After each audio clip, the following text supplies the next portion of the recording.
What's up guys, welcome back to another video. I'm here in Cole's garage. We're about to do my Camber Arm install that I was telling you about last video, or 2 videos ago. Cole said he's done this before, so. Yeah, done on VWs. Hopefully it's the same, I don't know. It's only 2 bolts, so it shouldn't be that hard. I'm gonna, I brought a mist fan because it's kind of hot in here, so I'm gonna set up the mist fan. And then we're gonna get started. We're gonna jack up the car and get started.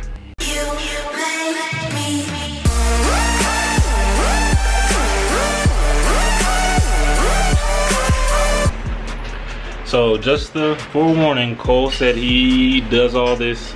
So he said he's gonna do it by himself. So I'm just gonna watch. I'll help if he needs it. I work on my own car, but he said he works better by himself. So I'm just gonna let him take over. So, just a disclaimer.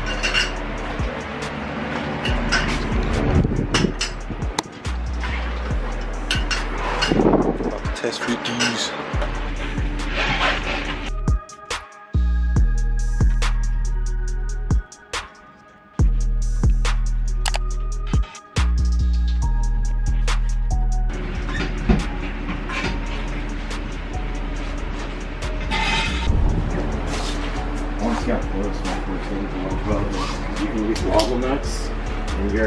I know you can sometimes fit them on. Smaller. You can sometimes fit them on and they like just not run like a 5th lug nut. Nah, they...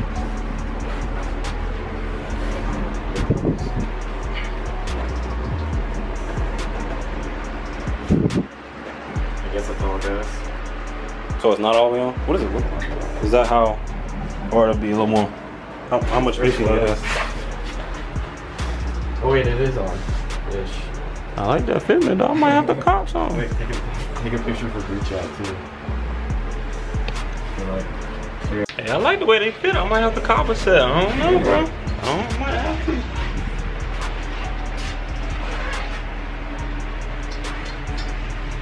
$15.52. Yeah.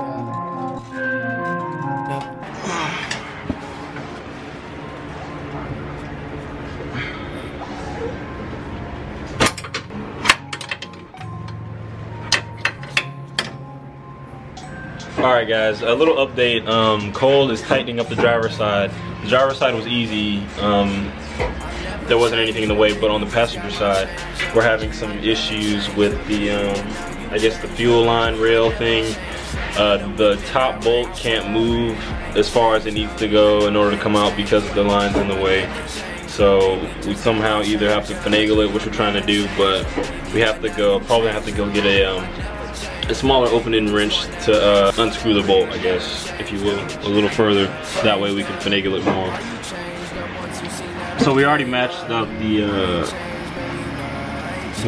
Godspeed Camber Arm to the stock Camber Arm because I'm gonna adjust it whenever I get in alignment. So Cole already has the driver's side, so then he's just tightening that up.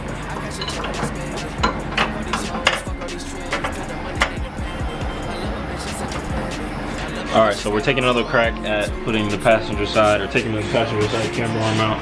We're trying to get that bolt out that I was telling you about that doesn't have very much room given the proximity to the fuel line rail thing. Yeah, I'm just wedging it. I mean, bleep me out, man.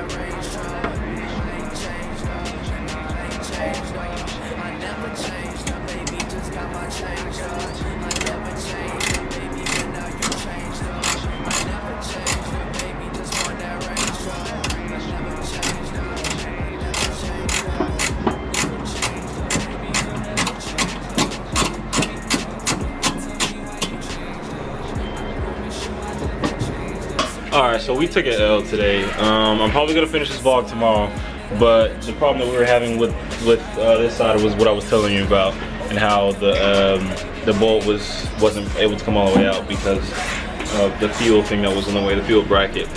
So what I'm probably gonna do tomorrow is take it to Tire Kingdom and have them do it, because at this point, I really don't care. I don't care how it gets done, just as long as it gets done. But Cole did a really good job on the other side. He did it in like 15 minutes on the other side. But we just troubleshooted it, and that was the only issue we were having on this side. So yeah. All right guys, so it's a couple days later. I got my alignment 2 days ago at Tire Kingdom. And they also put the other camber arm in on the passenger side because I couldn't do it. I had gotten really frustrated, so we never ended up finishing it because we couldn't get that bolt out. But yeah, they ended up doing it, and I also got my tires flipped. So right now I got about negative 3.4 degrees of camber in the rear. Sorry, excuse this, I got my tires flipped. So all that wear that you saw when I switched the tires a couple videos ago, that's that wear. So yeah, now I got negative 3.4 in the rear and just like negative 3.1-ish, something like that in the front. But yeah guys, that's gonna be it. We finally got it done. So whenever I get smaller tires, my wheels will be able to fit a lot better, and then I can go lower. Drop a comment, like, and subscribe to the channel if you haven't already, and I'll see you guys next video.